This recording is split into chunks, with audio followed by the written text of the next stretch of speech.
What if one bored factory worker changed the future of gaming forever? Before Nintendo ruled living rooms and pockets around the world, it was just a struggling company selling playing cards. No consoles, no characters, no billion-dollar franchises. And the man who sparked everything? He wasn't hired to invent games. He was hired to fix machines. His name was Gunpei Yokoi. Gunpei Yokoi worked on Nintendo's factory floor in the 1960s.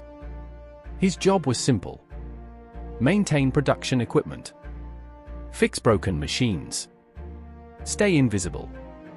But during slow hours, Yokoi did something unusual. He played, using leftover parts and scrap materials. He built small mechanical toys, not for profit, just to fight boredom. No one asked him to. No budget. No approval. Just curiosity. One day, Nintendo's president Hiroshi Yamauchi walked through the factory. He noticed something strange in Yokoi's hands. A simple extendable grabbing toy. Instead of ignoring it, Yamauchi asked one question: "Can this be sold?" That question changed everything. Yokoi was suddenly promoted from maintenance worker to product developer. That simple toy became the Ultra Hand.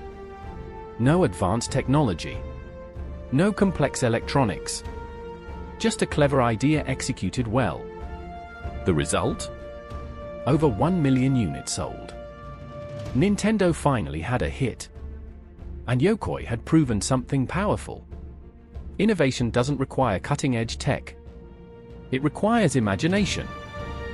Yokoi followed a philosophy he lived by: lateral thinking with withered technology. Instead of chasing the most powerful hardware, he used cheap, proven, low-risk technology in new and unexpected ways. This mindset would define Nintendo's future. And it led to something revolutionary. In the late 1970s, Yokoi created Game & Watch, simple handheld games with LCD screens.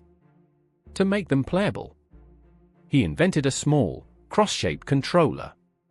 Today, we call it the D-pad. That tiny design became the standard for gaming controllers worldwide. All from someone who once fixed factory machines. Then came Yokoi's greatest legacy: the Game Boy. While competitors chased color screens and power, Nintendo focused on what mattered: long battery life, affordable price, durable design, fun gameplay. The result? The Game Boy dominated the market. For years. It wasn't the strongest. It was the smartest. Gunpei Yokoi wasn't the loudest voice. He didn't have the best tools. He wasn't supposed to change history. But Nintendo's future shifted. Because one employee dared to think differently. His story reminds us: big ideas don't come from big budgets. They come from curiosity, creativity, and the courage to experiment in places no one is watching. Sometimes, the future of an industry starts on a factory floor. Innovation begins where imagination meets timing.